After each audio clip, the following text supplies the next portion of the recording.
지난 시간에는 포물선의 정의와 누워있는 포물선의 자취의 방정식을 구하는 것을 공부했습니다. 이번 시간에는 여러분들에게 조금 익숙한 서있는 포물선의 방정식의 자취에 대해서 생각해 보도록 할 텐데요. 이렇게 지난 시간에 누워있던 포물선의 방정식은 y제곱은 4px였는데요.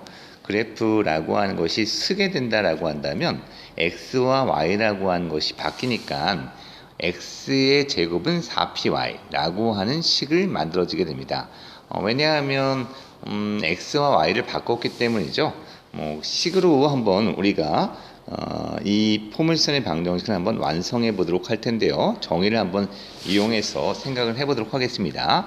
포물선의 정의라고 하는 것들은 한 초점으로부터와 한 직선으로부터의 거리가 같은 점들의 집합이라고 하는 것인데, 여기 13페이지에 나와 있는 그림을 통해서 한번 식을 만들어 보면, 먼저 P와 F까지의 거리라고 하는 것이 P와 H까지의 거리와 같다라고 하는 것으로 식을 만들어 보도록 하죠.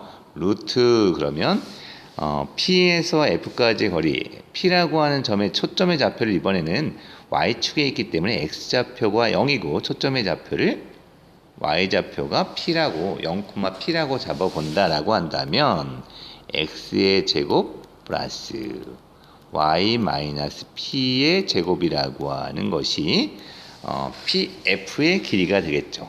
그 다음에 PH의 길이라고 하는 것은 여기 X축까지의 높이는 당연히 Y좌표가 되겠고, 이쪽 이 높이라고 하는 것은 뭐가 되겠다? 마이너스 P가 아니라 P라고 말씀드렸죠. 절대값 Y 플러스 P가 돼서, 자, 이 식이라고 하는 것들을 제곱하면 뭐가 된다? 우리에게 익숙한 X의 제곱은 4PY라고 하는 식이 된다라고 하는 것이네요. 누워있는 것은 Y제곱은 4PX, 그 다음에 서있는 것은 x의 제곱은 4py라고 해서 여기에서 p라고 하는 것들은 초점의 y좌표가 되겠죠. 요거 한번 기억을 해보도록 하죠. 다시 한번 정리해 보도록 하죠. 서 있는 초점의 포물선의 방정식, 초점이 f 0,p이고 준선이 y는, 이제 높이가 y라는 것이죠. 높이가 y는 마이너스 b, 높이가 마이너스 p인 이러한 준선의 방정식에 의해서 만들어지는 포물선의 방정식은 x의 제곱은 4py라고 하는 것입니다.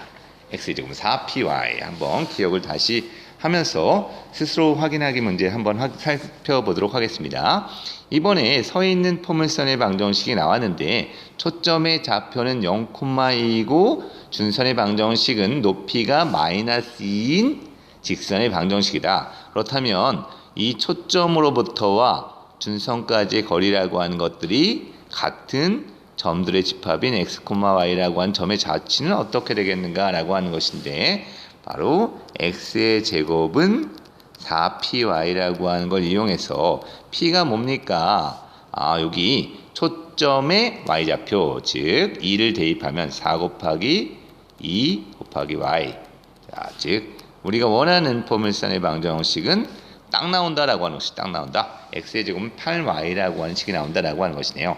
이렇게 매번 식을 이끌어내지 않고 우리가 일반화된 공식이라고 하는 걸 이용해서 이 포물선의 방정식을 이렇게 금방 구할 수 있는 것이 되겠습니다. 두 번째도 여기 보시면 초점의 좌표라고 하는 것이 0,-1이기 때문에 p 값이 마이너스 1이죠.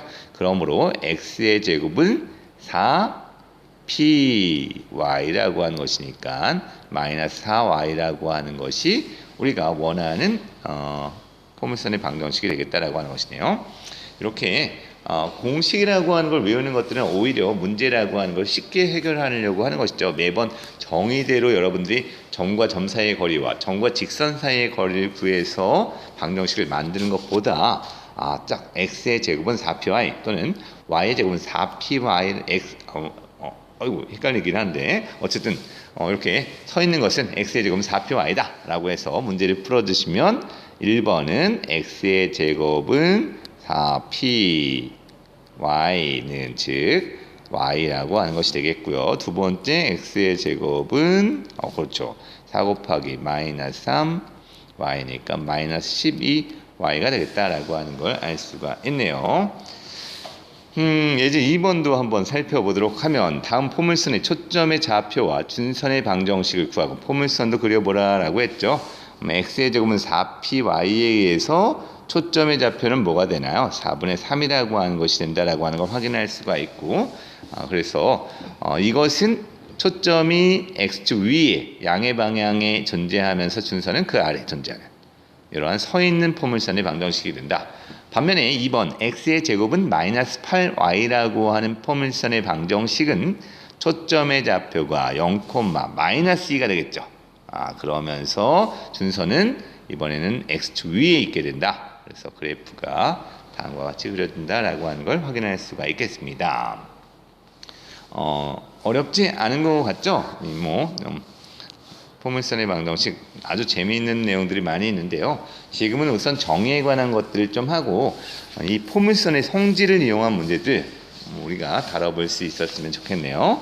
자, 여기 문제 4번도 한번 살펴보시면 초점의 좌표 x의 제곱은 4p y에 의해서 초점의 좌표 f라고 씁시다. f는 포커스의 약자 초점 포커스 얼마인가요? 예, f는 0,8분의 1이 되겠죠. 준선의 방정식은 높이가 y가 마이너스 8분의 1이야. 이렇게 얘기하면 되겠죠. 두 번째 초점의 좌표 뭐가 되겠나요? 0, 마이너스 4가 되겠죠. 준선의 방정식은 높이가 4인 직선이야 라고 하시면 되겠습니다. 자, 이렇게 y제곱은 4x라고 하는 것과 문제 5번에서는 x의 제곱은 4y라고 하는 것들이 그래프라고 하는 것들을 한번 그려보라고 했는데요. 이렇게 y제곱은 4x라고 하는 포물선의 방정식 이렇게 되겠죠. 이렇게 되는 것이고, 그 다음에 여기 x와 y를 바꾼 형태가 되기 때문에 직선 y는 x라는 이런 직선의 뭐가 되겠다? 대칭인 그래프가 되겠다라고 하는 것을 알 수가 있겠죠. 대칭이니까 당연히 이 점, 두 점에서 만나게 되는 것이 되겠죠. x하고 y를 바꾼 형태다. 잘 생각해 보시면 y는 x라는 직선의 대칭이 되겠네. 이렇게 생각을 하실 수가 있겠습니다. 자, 마지막 6번 문제를 살펴보면요. 오른쪽 그림은 태양열 에너지를 생산하는 기계의 반사판의 단면은 포물선 모양이다 라고 했네요. 포물선 모양. 여기 뭐 이런 그림이 나오는데 이 우리 그 안테나 같은 것이라고 하는 것이 빛이 들어오는 것들을 모두 어느 점으로 초점으로 모아주는 것이 안테나의 가 생긴 모양의 형태의 이유입니다. 이유. 그렇지만 여러 곳에서 오는 정보라고 하는 것들을 한꺼번에 다 받아낼 수가 있겠죠. 뭐 이런 것들 아주 이제 안테나의 원리라고 하는 것들이 포물선이다라고 하는 것인데요. 뭐 참고적으로 많이 나오는 문제들은 뭐 이 문제와는 상관없지만 빛이라고 하는 것들이 이렇게 온 거리나 이렇게 온 거리나 어떻다? 같게 된다라고 하는 것이죠. 같게 된다. 이거 왜 같은가요? 이 거리랑 이 거리랑 다른 것 같은데요? 라고 할지 모르겠지만 이 거리는 같다라고 하는 것이네요.